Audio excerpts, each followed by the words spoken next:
is to free others.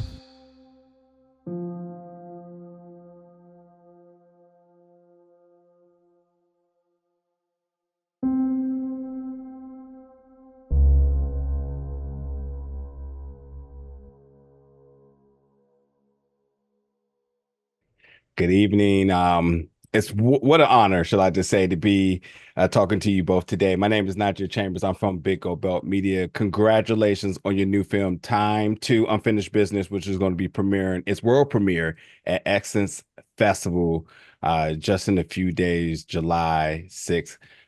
Fox and Rob, how are you two feeling today? Thank you for Great. having us, Yeah, Mr. yeah, Chambers. glad to be here with you. Yeah, I gotta be honest, there was a small part of me that was going to request to push this interview out just a little bit because I'm still metabolizing everything. And it's my second watch and I'm still processing just so much of it. So I do apologize if I start over my words a little bit today. But I definitely want to start off by just asking you two, and I know I start off by asking how you two doing today, but generally in terms of like mental health and emotionally and everything, how are you two doing today on this beautiful day?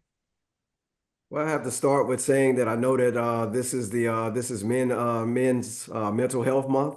I just read an article maybe about a couple of hours ago that one of my brothers shared with me, and it made me have to really just kind of give myself a little a minute check over and say, Yeah. well, brother, how are you doing today mentally? To which I had to say that above all and considering all. I'm doing extremely well, brother, and I definitely appreciate you for asking. This is definitely has been an arduous journey for me as an individual going through 21 years of incarceration, and for my family included. It has been a brutal battle, for us to regain some normalcy in our lives. So I am thankful for my mental health, and that was actually a part of my prayer this morning. Is that I thanked God for my peace of mind. Love that. Love that. Foster, anything you want to add there? Oh, shucks, I think he got it all. But for me, it's when I wake up in the morning and we're intentional about giving each other a kiss and really giving grace for the day. I think that just kind of moves everything else into alignment. But I am so grateful about how God is using us. They say God give you double for your trouble. So in time, the first one, I said that by the time my youngest son is 18, I want to be so far away from this pain I forget how bad it hurts. Well, every day I wake up and he is next to me, I move one day further away from how bad it used to hurt. That's amazing, and thank you for sharing that. Let's talk about the film here now. The one thing I think really hit me first is just realizing just how divine this journey you two are going on, and and we can speak about our brothers and sisters in the world, for the ones that's incarcerated and looking for freedom, and the moment they get freedom, it really does start to become about self. And the fact that you two took both of you two's respective journeys and turned it to the outpour of others. I'm curious about when you outline this as a divine journey, and not only was it just about freeing others, but ensuring that the entire world saw this journey. How did you all kind of gather the wherewithal to kind of put this into works instead of like prioritizing self immediately?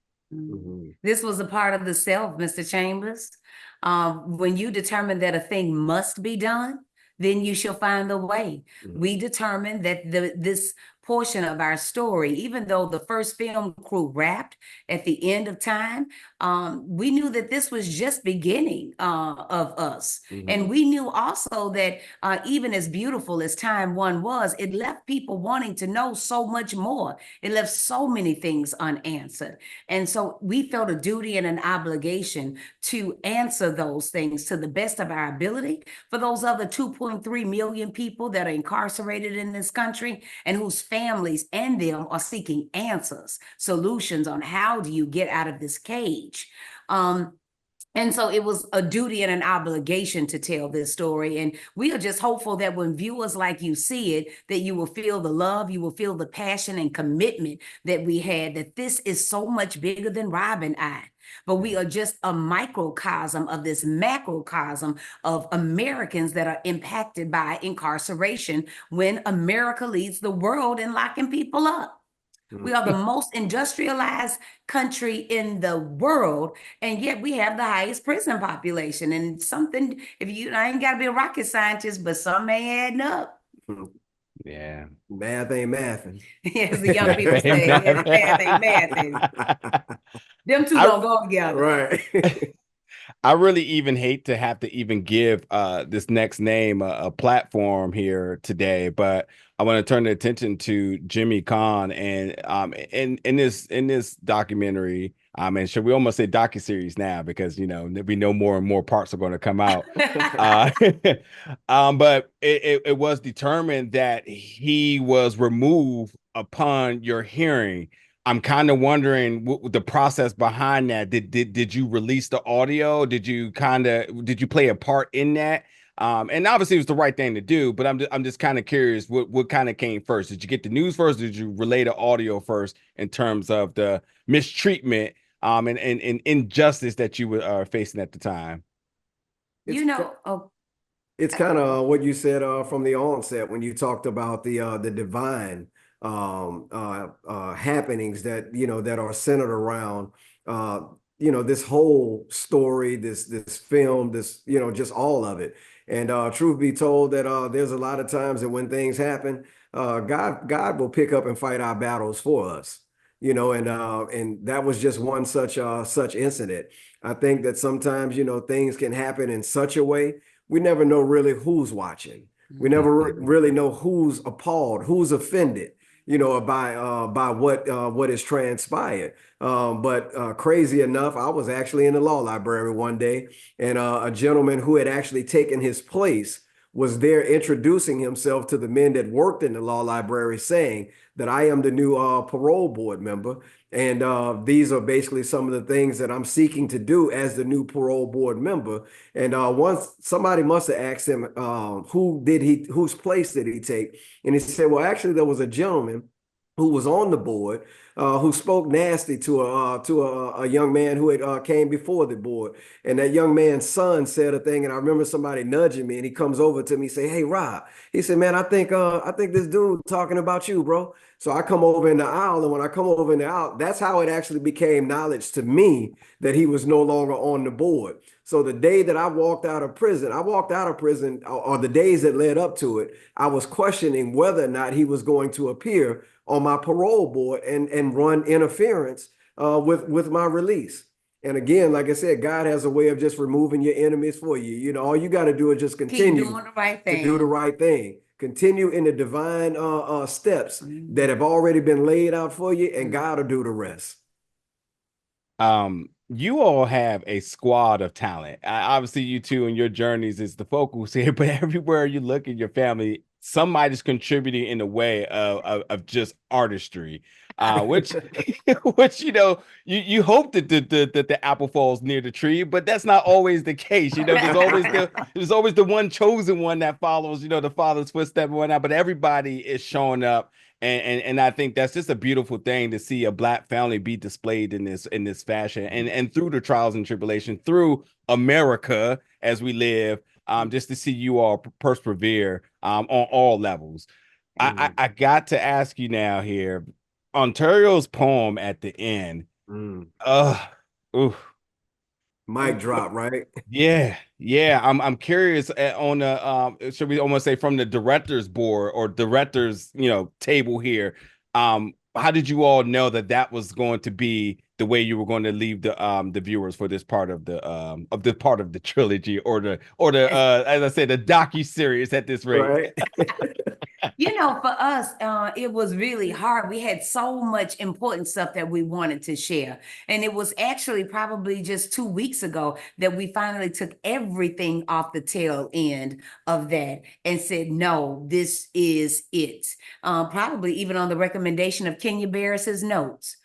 Kenya Barris had watched the film when we had our first cut, gave us notes. We went back and worked it, finished it up, and he says, this is incredible. If you don't change nothing else, you're good. But I would suggest that you clean up that end and drop that mic right there. And so I'll have to contribute that one to the great Kenya Barris for his insight and saying, okay, no, we have to, I don't care what else, we got to drop it right here. And the craziest thing, just to give you some background, some texture to it, Terrio wrote that poem as his very first poem that he wrote while in prison. We were on our way to go to chow one morning, and all of a sudden he say, he said, man, I want to run this poem by you, man, that I wrote last night. So I'm like, okay, nigga, what you got? Because he's never written poetry before. Now, if he said he had a comedic joke that he had put together, and he wanted, he wanted me to hit his latest knock joke that he had, then I'd have kind of expected it. But I'm sitting there, it's early in the morning, it's 5 o'clock in the morning, and I'm like, okay, what he got? And man, he ran the poem, and when he ran it, I looked at him, and I was thinking maybe he had maybe got it from somebody else or whatever, but it was actually the very first poem that he wrote, but it was about freedom. Yeah. Just his ideas, his concepts as they related to freedom. And then crazy enough, when you're making a documentary, you basically have three stories that you write, or 3 stories that you pull together. It's the story that you shoot, it's the story that you script, and then ultimately it's the story that you edit.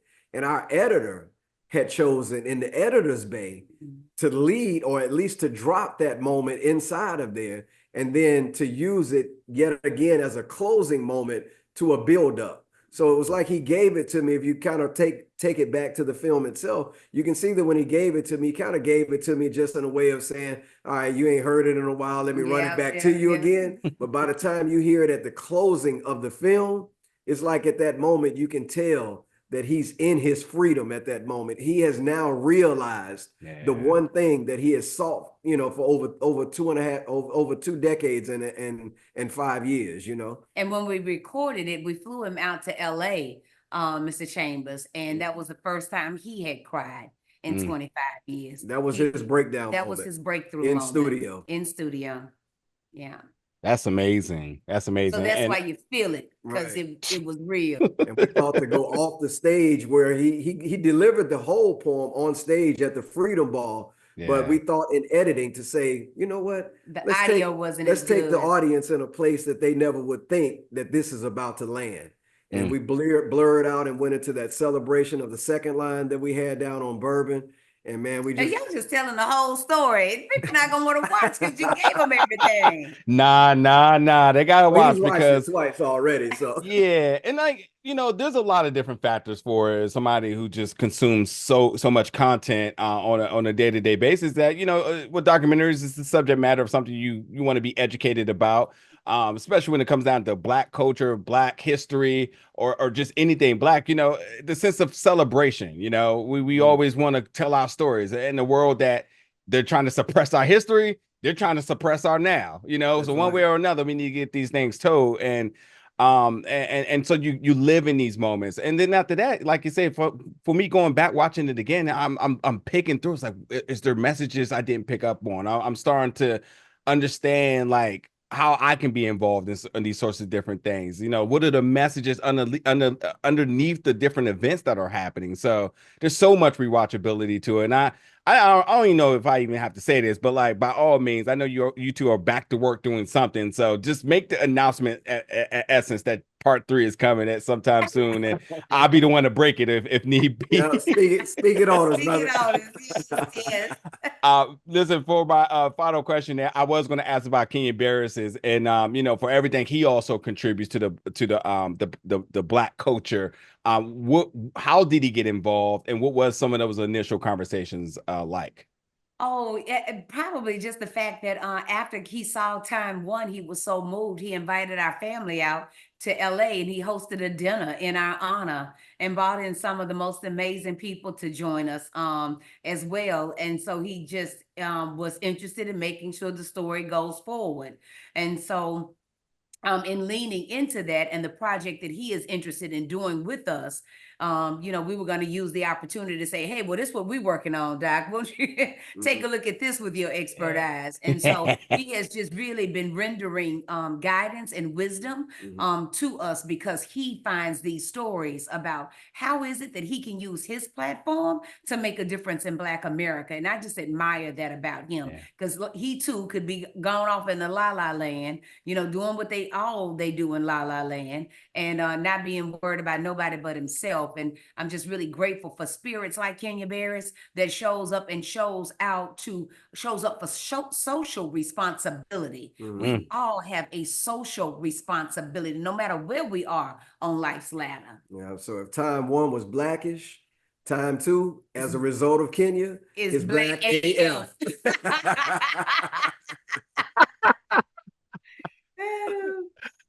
Oh man, I swear I could probably talk to you two forever. And honestly, from you all just really opening up the doors and inviting the world into your lives, I actually feel like I'm family, because it's just that warm in watching this. The last question, because I know I said that was my final question, but we definitely ended off on here. I think the world would love to know, for somebody, you know, for some bodies whose America has taken so much of their lives away, what is freedom? If I could quote the words of Toni Morrison in a Boston Globe article that she did, I think in 2019, may have been 16, but in the article, she says that the function of freedom is to free someone else. And that is probably the most powerful statement. In fact, I think it's even where the statement that we use derives from, that to be free is to free others. And that is a message that I hope resonates with audience members all after the credits come to an end. Yes. Beautiful, beautiful. Fox and Rob, thank you so much for your time. Essence Festival, folks, the place to be. And you know what's interesting? Essence Festival is typically considered a staple in Black history and Black culture, just a celebratorial place. But I think when they come out and show out for this film, I think we're all going to leave with a little more enlightened into the things that's happening around us, and feeling just maybe just a sense of purpose now to get back into the communities and make change. And that's by you two's guidance. Thank you. Thank you so much, Mr. Chambers. And if your audiences want to follow us, they could do so with Fox and Rob on all social media, as well as the movie is Time to spell out 2WO movie, time2movie.com. Yeah, right, thank you for sharing your platform with us. Absolutely. Any and every time. Time to Unfinished Business, making this world premiere this year at Essence Festival, Saturday, July 6th. I appreciate the time and good luck. We'll be talking again soon. I know it. I feel it. I'm going to hold you to that. All right now. Appreciate it.